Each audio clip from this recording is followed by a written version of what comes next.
Alright, this is a quick video about removing the swing keel from the Ensenada 20, the 1975 version, in case they weren't all the same. I don't know.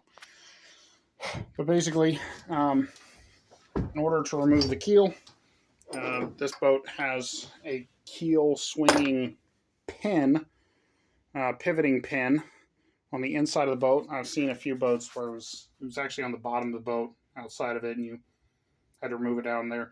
This boat, you have to remove it from the inside. So the pin is located, if you couldn't figure it out on your own. Here's the sink, which I removed to get to the pin. It was actually quite easy. It took 30 seconds. But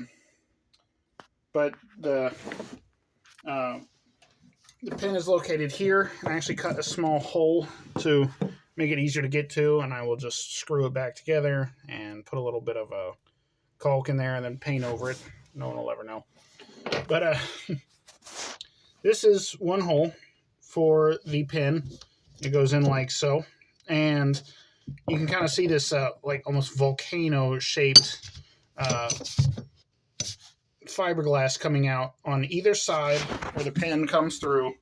You had a mound. Now I've cut this one a lot more so it doesn't look as nearly as extreme. Kind of see the outside there. The pin was running through and it had fiberglass all around it, really holding it in place.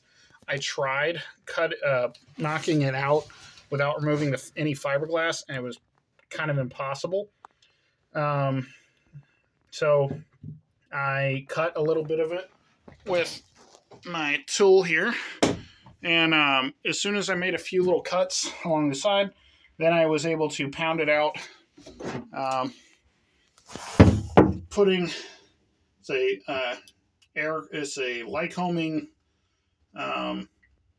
0320, I think, engine mounting bolt for a Cessna.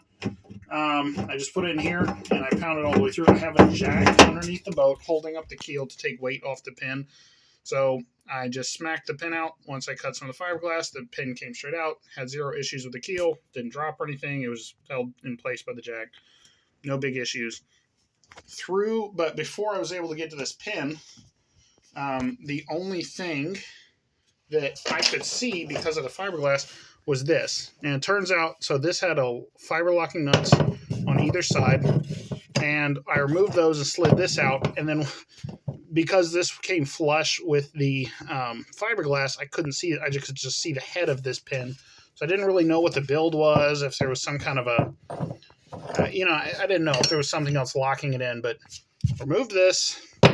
And this, I'm guessing that this is just kind of an extra safety thing, and that not all the weight is on the pin, which is smart. You get a pin, you get this. Increasing your chances that you're never going to lose your keel to the ocean floor. Remove this with nuts on either side. Cut the fiberglass on either side. Slid this guy out. No real issues. From start to finish was probably a 20-25 minute thing. And even then, I didn't even know what I was doing, and it still went really smoothly.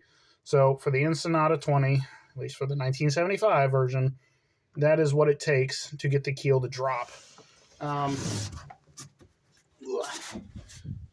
Take a look at the keel itself.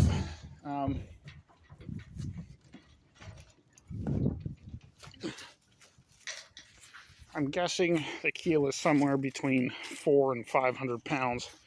It's not a full 6 feet long, I don't think. I guess it'd be like 5'10", 5'9", from tip to tip. Massive keel. If I had to guess, I'd say it was at least 7 inches wide here, but it really goes down to about an inch and a half, somewhere in that zone up at the top there. Once I dropped it to the ground, I removed the lifting cable from this hole. This is the hole the pin went through. I need to clean it up a little bit, do a little bit of welding just to build it back up, cut it circular, and then slide that back on. We'll see. And then there's the pin that locks it in place once you've dropped the keel. It seems to be in pretty decent shape. So what I did is I actually cut this bar from underneath, so that, because it was in the way of the keel, and I will weld that back in place when the time comes to put the keel back on. But for now, I just wanted to remove that, get out of the way. Here's the hole, the slit that the keel goes through. Once it was disconnected, I just dropped it slowly down with my jack. Actually jacked the front of the trailer up a little bit to get the extra few inches of clearance. And then I had it on these boards. I just slid it out. I threw ratchet straps around each end, and I just kind of, worked it down, worked it out, kind of walked it out slowly but surely.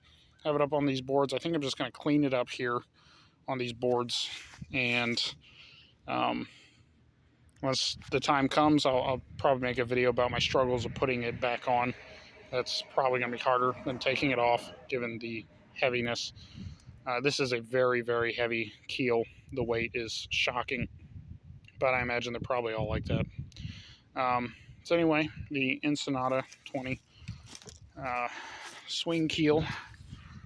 Have a overcast day in southeastern Virginia today in January. But yeah, so that is a bit of a beast to move around, but the entire job did not take long at all. Actually, I think it took longer to cut the bar there. And I have this up on jack stands, so please don't freak out that the boat is, it's all going to collapse in the trailer. So once again, if this whole setup is from the factory, and I'm assuming it is, that is what you're going to expect if you want to remove the swing keel from your Ensenada 20. Hope this helps some future Ensenada owner, because I'm making these videos because information on this boat, at least for me, is extremely hard to come by. So, Ensenada 20, folks. Enjoy.